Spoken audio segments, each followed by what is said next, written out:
నేను నిత్య జీవమునిచ్చే జీవ జలమును నేను మీకు పెడుతున్నాను. ఏ జలము? జీవజలం. ఏ జలం ఇది?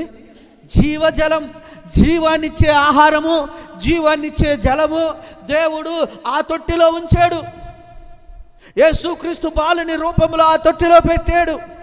ఆయన దగ్గరకు వచ్చి ఆయన ఆహారమును భుజించిన వారు, ఆయన పెట్టిన ఆహారమును భుజించిన వారు, ఆయన పెట్టిన నీళ్లు తాగిన వారు నిత్య జీవాన్ని కలిగి ఉంటారు. అందుకనే యేసు ప్రభువు కూడా ముందుగానే చెప్పేశాడు. ఆయన ఏమని? ఆయన ఇదే యోహాను సువార్త 7వ అధ్యాయములో 37వ వచనములో ఆయన ఏమంటున్నాడో తెలుసా? 7:37 వచనం. ఆ పండుగలో మహాదినమైన అంత్యదినమున యేసు నిలబడి, ఎవడైనను దప్పిక కొనిన ఎడల నా యొద్దకు వచ్చి దప్పి తీర్చుకొనవలెను. ఏమంటున్నాడు యేసు ప్రభు వారు?